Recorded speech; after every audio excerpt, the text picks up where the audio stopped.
So what's going on, social media land and tool groupies? I'm the Backwoods Mechanic, where we do a little bit of everything here in the backwoods. So today what we're going to be doing is changing the shocks on this 2003 Ford Econoline van. Alright, now this, just in case you don't know how to do it, I'm going to show you the simplistics of it with the KISS rule. Okay, I like the KISS rule because it stands for keep it simple, stupid. That's how I like running things. I don't want to get into too much complicated stuff because most of the people who watch things online, it's not for mechanics, but it is to learn how to do something yourself or decide whether you're going to take it to a shop and do it yourself. A lot of these Fords are built the exact same way as this structure of this van here. So I'm going to show you how to change the rear shocks. Now the first thing you want to do always before you get started with anything is make sure that your jack is in the right spot and in a secure spot so that you can work on a vehicle. So I'll take my little Nebo inspector flashlight here and I will show you what I'm looking at. Now I chose to put this jack right there where them U-bolts are because that is hooked to everything over through here where the shaft is and that right beside of it. That little fastener right there is what we need to take off because it is the bolt that is on the bottom half of the shock here.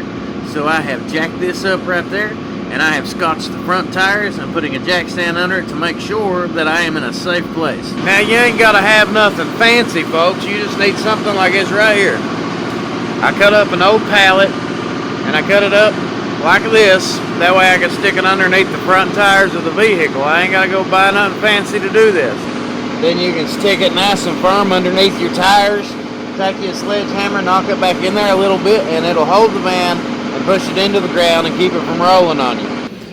Now right here is where I've got the jack stand. And I made sure that the jack stand that I got was a 6-ton jack stand. It's a big red. It's nothing fancy, but it makes sure that the weight of the frame of this vehicle is down on it. And then I raise the weight of the rear suspension back up so that both of these things are lifted up in the air and they ain't going to fall. And if one does, then the heaviest part of the van will be caught by this jack stand. It's got to be safety first, otherwise you're going to lose an arm, you're going to get killed. And I showed you just a few seconds ago that the bottom fastener for the shock is in behind here, right beside of where I've got this jack at. And then the other bolt to the shock is that little bolt right there. It goes straight down into the rear end and it goes up through here where the frame is. That's why it's important to keep your frame and your rear suspension because they're separate from each other if you jack them up separately. And you want to make sure both things are scotched because you're going to have to reach your arm back in there with a ratchet wrench, which would be the easiest way to do this, and to get that bolt off. Now before we get started here, the first thing anybody's going to do if you're going to replace your shocks is go buy yourself some new shocks. And I personally try to go and get the better product whenever I'm working on something. That way I don't have to worry about fixing it for longer periods of time. But that's all up to you. Whenever it's something like shocks, you can order them online. You can go to Advance Auto. You can go to any parts store really. It's all in personal choice and preference. But if you're going to get something changed, just go ahead and get the better stuff if possible. That way it's less likely that you're going to have to work on it again for the life of the car. For me personally, I choose to get most of my parts here locally from CarQuest because they've always treated me good. They've always given me good parts. Anytime I've had an issue with something and it was warranted, they would exchange it, no problem at all. And today, what I have got is the Monroe Gas-Matic shock from CarQuest. And I went ahead and got both of them. So if you're going to be working on this particular model van, 2003 Model Ford Econoline van, you need a FL365 left. We'll go ahead and unbox this big beautiful thing and I'll show you what it looks like and what you should expect. And this is going to be your shock. Now the reason it's got this blue strap around it is so that everything stays in place. Whenever you take the old one off, you can easily mount this one on and then you can cut this strap off and you're good to go. Now don't worry about it because they will give you a bag of parts. Now of course you'll need to try to save the bolt on the bottom half here. That way you can run it back through the new one, but the top half comes with a brand new nut. It comes with 2 rubber bushings and your 2 caps. And I'll show you how to put that on here shortly. But before I do that, I want to address something, because I know a lot of mechanics, they get into this, especially the do-it-yourselfers out there. And whenever you get into this, you're trying to reach underneath of the vehicle and you're trying to stick wrenches on and see what size fits what. Remember, pull the bolt out that comes with it, because 9 to 10 it's the exact same size. Go ahead, get your little wrenches and, you know, see if they line up and see if they fit and whatnot. I got myself a 15 millimeter, a 5/8, got a 9/16, and a 9/16 is going to be the size for the top of this, because that's the bolt that's going to be hard to reach. The one on the bottom, not so hard to reach. And while I'm thinking about it, for all you people out here who have an issue trying to remember what sizes are what and your wrenches are too all out of whack, make yourself a little to-do chart like this right here. I do this for anybody who comes down here to my garage, might be working around wanting to tinker, and I've got all the stuff. This is for carpenters, this is for mechanics. It tells you everything. I got from 1 1/64 to 5 inches and 7/8 on this thing. So you can easily look, if you put a 5/8 on there and it's too big, and a 9/16 and it's too small, it would be a 15 millimeter in between. You know, just a tip for anybody out there who's just got something around your garage, that thing comes in handy. And I'm gonna go ahead and tell you the only easy way to do this, folks, is doing it blindly. You're reaching through here, everything's scotched up. Make sure you get your wrench here good. If you can get a solid wrench on there to make sure you break it loose from the rust first, that's great.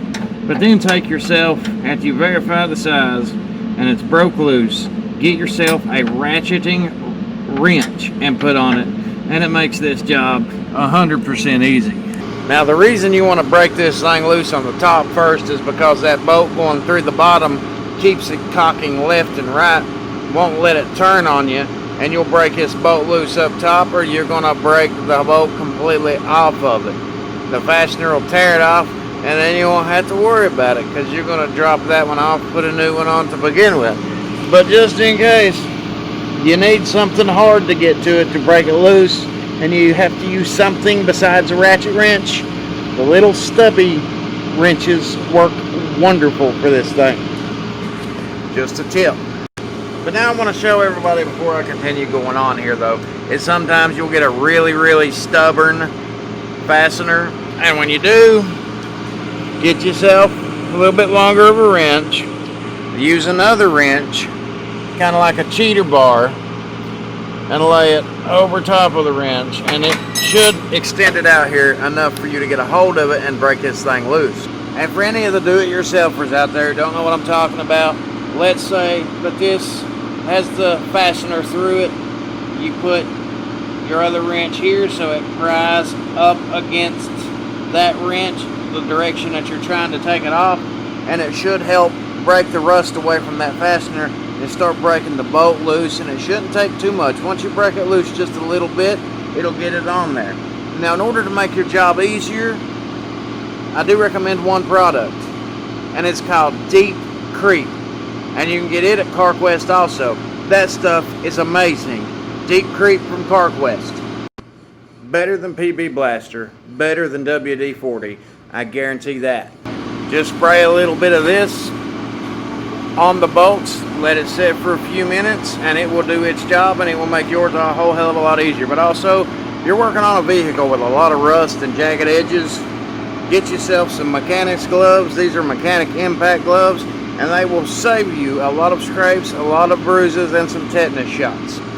But one more thing, folks, and I'm sorry for pausing and starting, but I keep thinking of things. If you don't have the money to go get these big fancy ratchet wrenches and all that good stuff out here, no problem, because this job, this particular job, you could probably use a pass-through socket set to do it. Now, you don't go through bolts entirely too often. Now, normally, like I said, if I get a hold of a tough bolt or a fastener, I will go ahead and I will take a regular set of wrenches, something nice and stout, and I will break those fasteners loose.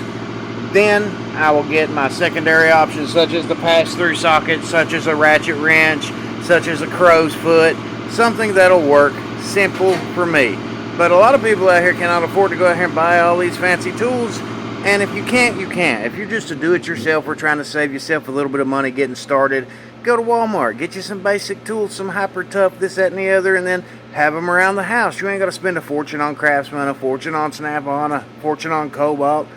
Just get something that works for you. to get the job done. But before you go out spending a bunch of money on a whole bunch of different tools, consider what'll work best. And sometimes in really tight positions like this right here, you need something as slim and sleek like a ratchet wrench to do the job, because it will go over top of the bolt, down and over top of the fastener, and then you'll have a little bit of room to move back and forth. And the best idea would be to get the ones with the most teeth if you can afford it. If not, you got to do what you got to do, even if that means just using a regular old 15 millimeter, 9/16, whatever particular bolt you're working on.